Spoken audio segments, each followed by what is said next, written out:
2, 3, 4.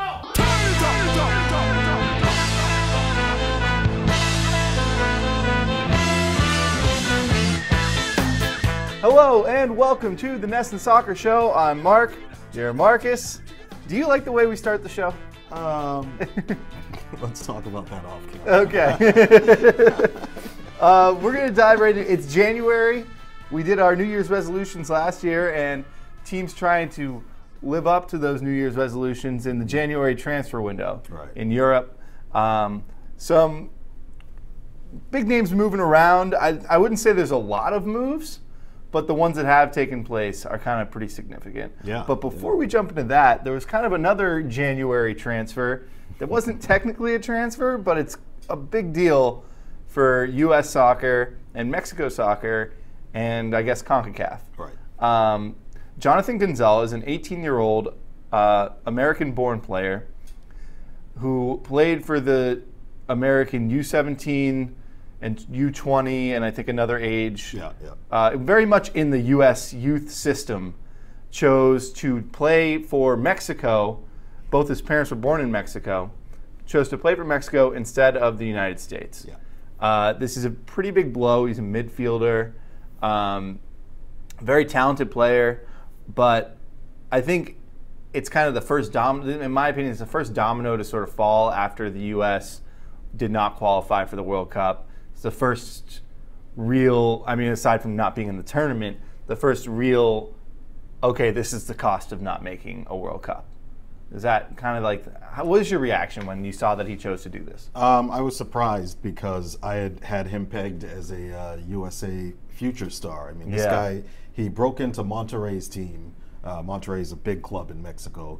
Well, we have to back it up. He's 18 years old, and he's been living and working in Mexico since he was 14 for the last 4 years. Been playing there. So he came out of Monterrey's youth academy, won a starting spot at the beginning of the Apertura season. They do a split season, and led them to the brink of the title. They got to the final round in the playoff in the Mexican League playoffs, and he made the Liga MX best 11 team. So he's an all-pro. It's in not Mexico. 18 years old. 18 years old. So yeah, the last few months I've been really excited about maybe seeing this kid play for the United States, and then all of a sudden it was a big surprise. So it's like U.S. men's national team lost again this time without even playing a game, and lost potentially their maybe second or third best prospect in the system.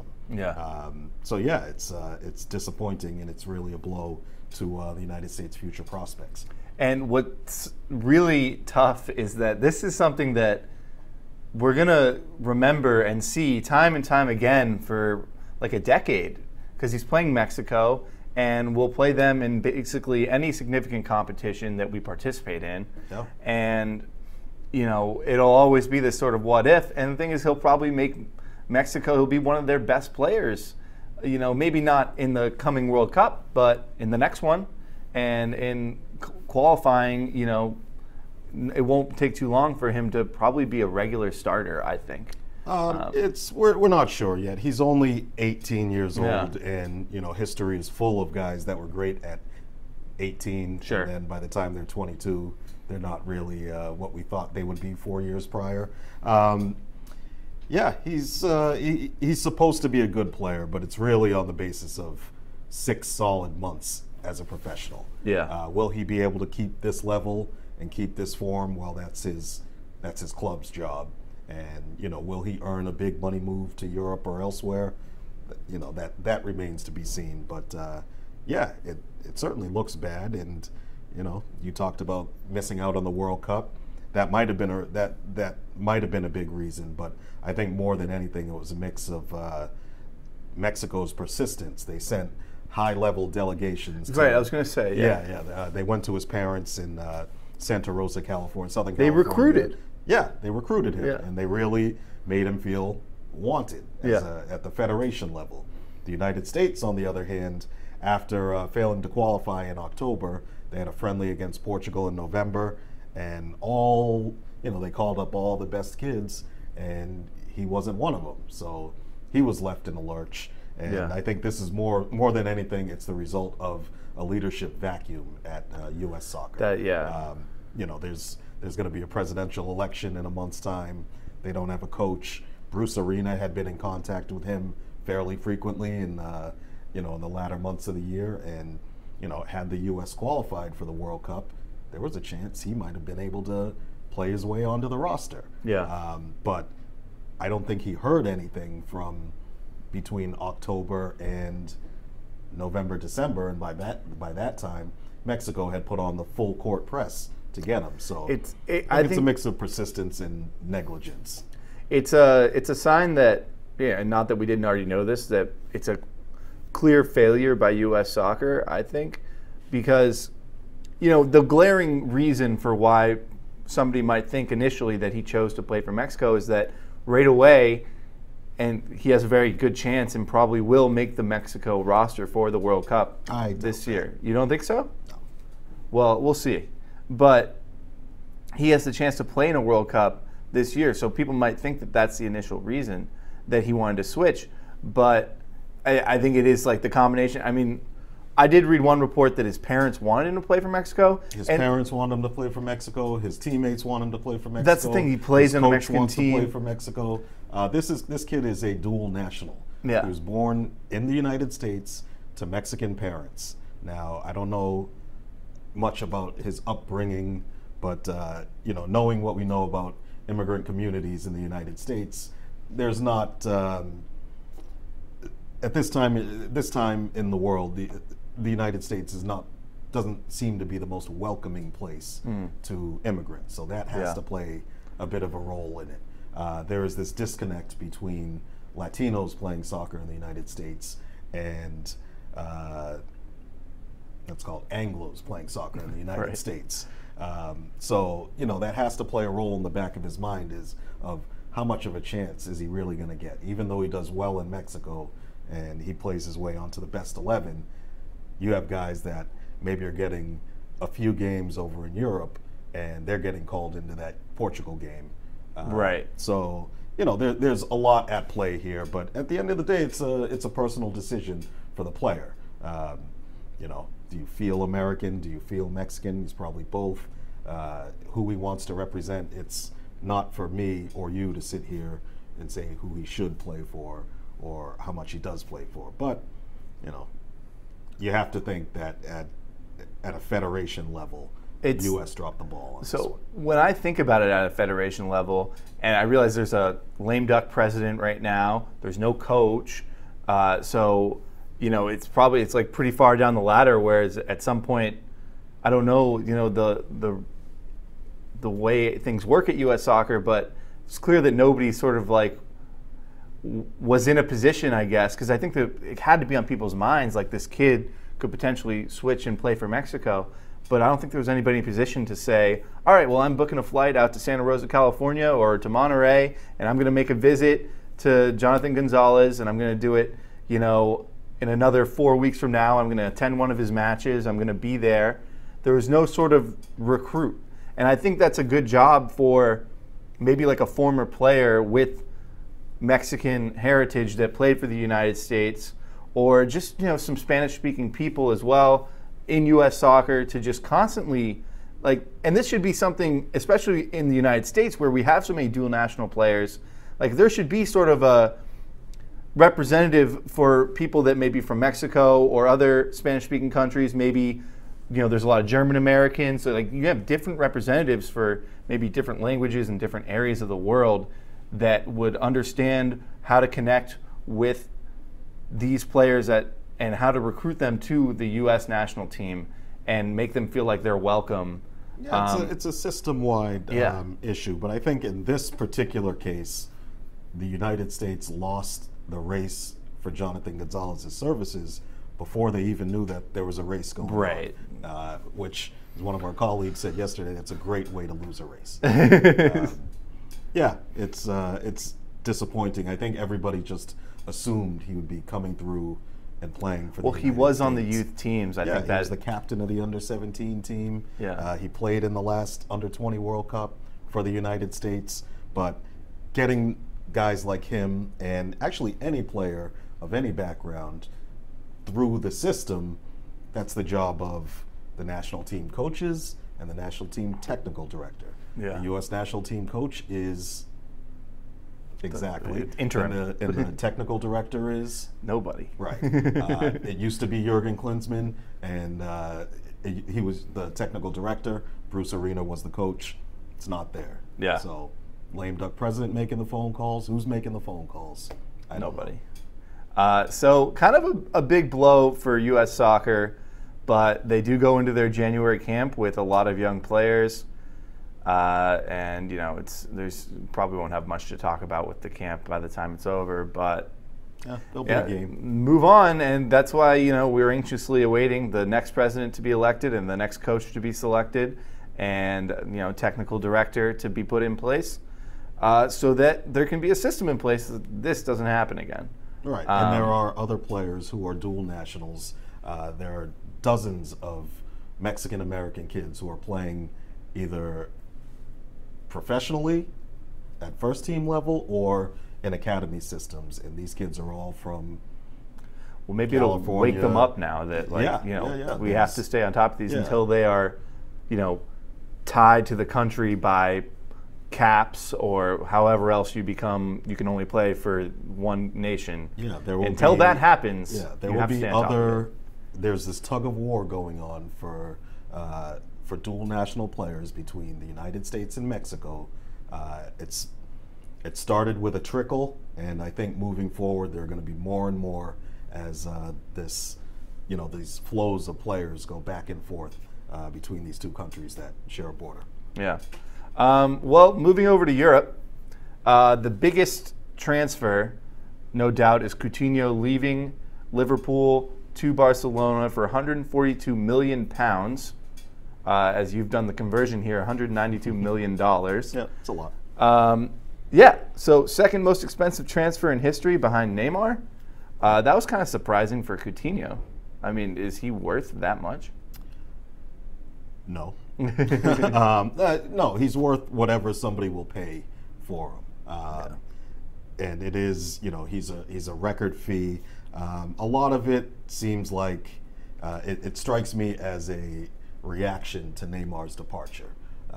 They lost Neymar, didn't want to sell him. He left on his own accord, and Barcelona fans were up in arms. And the president of the club, Bartomeu's his last name, he almost lost his job over it. I mean, they were going to call a snap election and get him out of there. So Barcelona has to react to Neymar's departure. They bought Ousmane Dembele for silly money in the summer transfer window.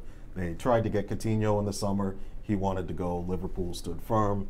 But this time the money that they offered, it's almost twice as much as Barcelona's opening offer in the summer. So the market has changed now. And if you have a player who is a difference maker or a top level player, you're going to have to pay, how many figures is that? 9 figures? Yeah. For players like that, and that's just the way things are right now. That's crazy. Yeah. That's so much money.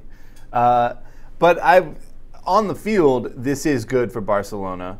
It's kind of like they're beefing up for a lot of matches to be coming in the near future, probably. And I think also, I was thinking about this last night, that with Lionel Messi's sort of really top-level game, not so much time left in that, and I think Barcelona recognizes that and recognizes that they need to take full advantage of the entire time that they have him at his absolute highest.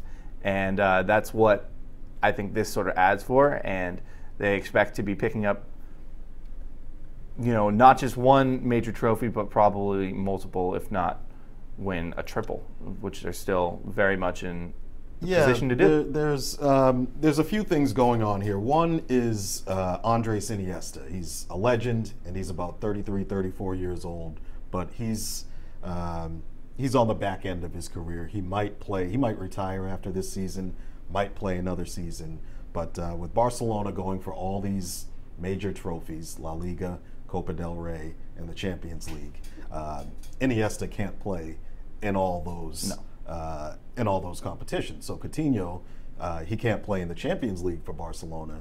he's seen as the heir apparent to Iniesta. Yeah. So he's not going to play, up in the front three with Messi, but he'll be, maybe in a deeper role in the midfield. And I could see him playing in La Liga and in Copa del Rey while they save Iniesta for major Champions League games. Makes sense. So for Liverpool, obviously they get a big payday. Yeah. What's the best sort of takeaway for Liverpool from this situation? Well, Coutinho, it was his dream to go to Barcelona. Yeah. So he loved Liverpool. He was loved at Liverpool, but he wanted to leave. And you don't want to keep a player who wants to go for too long. You can keep him for a few months. And Coutinho did well early this season, between August and January 1. Not a great season, but he did okay, scored some goals, but he wanted to leave. Now, Coutinho was Liverpool's player of the season in 2014 and 2015. Yeah. In 2016, it was Sadio Mane. No, I got my years wrong. What year are we in? It's 2018, just turned. But 2017-18 soccer 2015 and 2016, Coutinho was Liverpool's player of the year. Yeah. In 2017, it was Sadio Mane. In 2018, it's probably going to be Mo Salah. So Coutinho, he actually had to change his position. He used to play up in the front three with Liverpool. Now he's dropped back to a deeper role, and that's because Mane and Salah had almost pushed him out of those wide attacking spots. So he played, back in the second layer of midfield, in the second line of midfielders. His importance to Liverpool was fading, and that's as when Jurgen Klopp took over. He likes guys that are a little bit more energetic, physical. They press, high work rate. And Coutinho isn't exactly that kind of player. So when Klopp arrived, I think it was a couple of years ago now. Yeah. I had a feeling, I was like, this might limit Coutinho's days there, because he's not that type of athletic player that Jurgen Klopp has done so well with over the years with at Liverpool and Dortmund. So you mentioned that he drops back further in the midfield, but at Barcelona, we're saying that that'll also kind of be the case with their attacking players. But we also say that this is where he's always wanted to play. So at the end of the day, maybe he'll have sort of a better attitude about that. Not that he had a bad attitude, but he's playing where he wants to play. And I think ultimately, when you're thinking about it, is this a good move for the player? If the player is happy and is, where he wants to be, it's going to be good for the player, and it's going to result in him playing well. Yeah, and this will almost guarantee that he's in the Champions League for the rest of his career in Europe. Guarantee that he's going to make a hell of a lot of money for the rest of his time in Europe, and guarantee that he'll be in nice weather and surrounded by other Brazilians and Spanish speakers. So it's a little more compatible for him culturally than maybe cold, rainy Liverpool. Yeah. Well, Liverpool didn't make this move before making another. They bought Virgil van Dijk, £75 million, a little less, before selling Coutinho. But this strengthens up their defense, which all season long people have been hammering. For years. This has been 3-4 years they've been trying to get somebody back there who's competent and can do the job. It seems like they've got someone now. Yeah. It doesn't solve all the problems, but when you can, sometimes one player can really bring up a whole group. Yeah. So this is something where I think it really makes sense for the club in a tight race to reach Champions League qualification. Yeah, it's. I think it'll be the difference between maybe Liverpool finishing outside of the top four and in the top four. Yeah. Signing Van Dijk, who, he scored the game-winning goal against Everton, their crosstown rival, on his debut. Doesn't get much better than that. Right. I think this is the one that really, puts Liverpool, almost rubber stamps them into the Champions League, for next season. So the Premier League's getting increasingly competitive, and you have to be able to stop other teams from scoring. Right. Liverpool's fantastic going forward, but defensively they've always been you're saying it, always been brittle. This will strengthen them. This is the player that Jurgen Klopp identified, let's even go back 12 months ago, and they went after him in the summer. Got in a little bit of trouble with Southampton, but they fixed that relationship. And then, 75 million pounds, it's a record fee for a defender. That's how important it is for Liverpool to fix their defense. Right. So this will help. Well, yeah, and when you kind of do like a roster reset within the January window, and as you mentioned, their offensive attack is pretty much fine. So dealing Coutinho and getting a big payday, and then adding Virgil van Dijk, even though it's for a lot of money, it's for about half as much as they got for Coutinho. So you subtract sort of an offensive player and you add a defender, and all of a sudden the roster seems a lot more balanced and seems to make a lot more sense going forward. So I would say look out for Liverpool in the second half of the Premier League season, and they seem to be positioning themselves best, making the best moves within the January window. Right. But last deal before we move on is Ross Barkley leaves Everton for Chelsea, £25 million. What are your thoughts on this move? Ross Barkley he was England's one of their great midfield hopes. His career really kind of stalled at Everton. He came through as a young player, had a bad injury, overcame that injury, developed. I think he was on England's 2014 World Cup team as like a 19, 20-year-old. So he's a real highly rated prospect who just never really progressed to fulfill the potential that we thought he had. But he moved to Chelsea for $25 million. His contract was going to be up at the end of the year, which is why that price was so low. Right. I think Everton would have liked to get 40 or 50 million for him last summer. He had a hamstring injury and hasn't played this season, but Chelsea still bought him. And it's a big move for Barkley because he's stepping up to a higher level where we always thought he was supposed to be. Everton, it stings a bit for them because there's questions about how bad was his injury, was he holding out? He didn't get along with their former manager, Ronald Koeman, and by the time Sam Allardyce replaced Koeman, Barkley was gone. He had one foot out the door, so it was really a question of where he goes. And this is sort of more of a business side move than on the field, and it's an opportunity for Barkley to sort of prove himself at one of the best clubs in the world. And kind of a big leap forward, but and not an easy road ahead for him. He is overcoming an injury, regardless of whether or not it was as serious as you say. But he's in an extremely talented roster.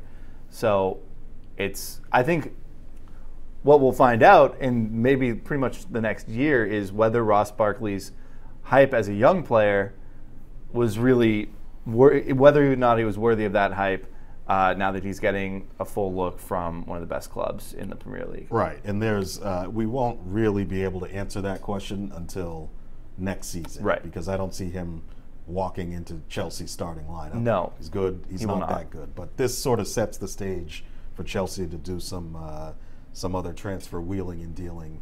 Maybe a player like Willian might leave and Barkley, comes in and takes his minutes. We're not sure. Antonio Conte, their coach, this could be his last season at the club. So, it's going to be tough for Barkley to come in and make an impact right away. But this is more of a move for 2-3 years down the line. Yeah. Speaking of Chelsea, as we move into our final word, we're a Boston-based podcast. Boston Celtics' Jaylen Brown and Semi Ojeleye are in London to face the Philadelphia 76ers in the NBA Global Games. Just them two or the whole team? Well, just those two. Well, the whole team's there, but just those two attended Chelsea versus Arsenal in the League Cup, first leg of the League Cup semifinal that was at Stamford Bridge in London.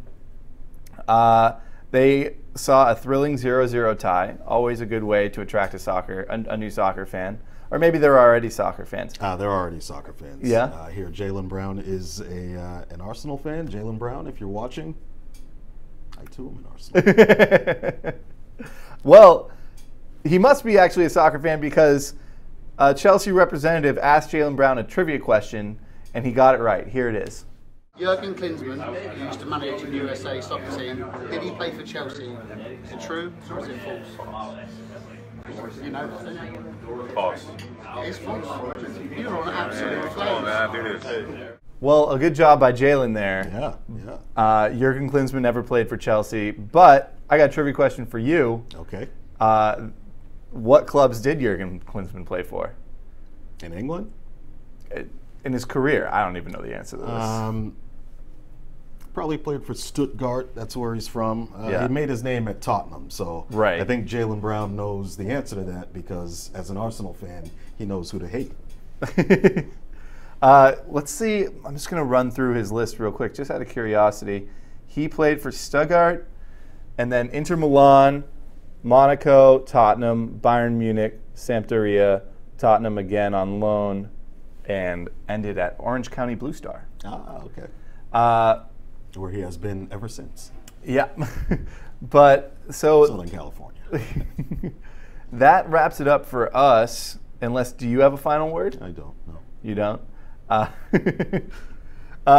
Actually, though, I'm sure this was a big deal for Jaylen to attend this match. Is there a match or maybe just a venue that you want to attend in your lifetime more than any other? It's soccer related, obviously. More than any other.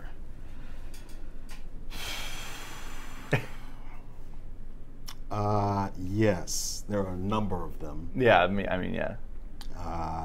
Try to keep it to like maybe 3 if you're going to try and say more than one. Oh, Because I could say like a dozen. World Cup final at anywhere. Champions League final Anywhere. No, I mean these are. I have allegiances to certain teams in certain leagues. I'd like to go to the Maracanã in Brazil if they ever, mow the grass and get it back into working condition. I'd like to go to the Rose Bowl, see a game there. I'd like to see all sorts of games. Yeah. I think one that maybe a lot of people don't think about is, or maybe they do, but Dortmund just seems like an incredible atmosphere. Yeah. And has seemed I guess watching more and more Christian Pulisic over the past year, I just see it in just every match. It's just incredible. Yeah.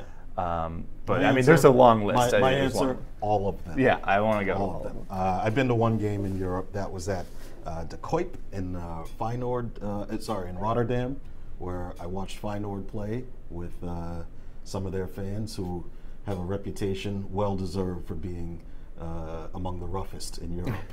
And it was a good time. It's a historic old stadium. Great. One of the storied Dutch clubs. It's the only stadium in Europe I've been to. Enjoyed it.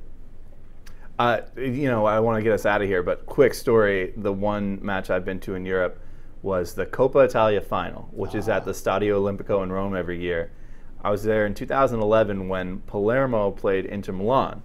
Inter Milan won the match 3-1. Now, after the match ends, all the fans exit, but the losing team exits first. Okay. And it's like a whole process. Yeah, because they're doing the trophy celebration, the presentation. Right. Now, I was with a friend wearing an Inter Milan jersey. The game ended, and we stayed for 20 minutes or so, and then we were like, okay, let's go. And we didn't realize that still all the Palermo fans were exiting. As we exited, my friend was spit on twice because he was wearing an Inter Milan jersey, and all the Palermo fans were the only ones exiting. He was spit on twice, and then he was shoved. And I had a third friend with us that was luckily speaking Italian, or could speak Italian, and he had to really calm down the situation. My friend had to take his jersey off and walk home in shame. It was a whole thing. It was quite an experience. But so that does it for our podcast today. Thanks for joining us, and we'll see you again next week. Ciao.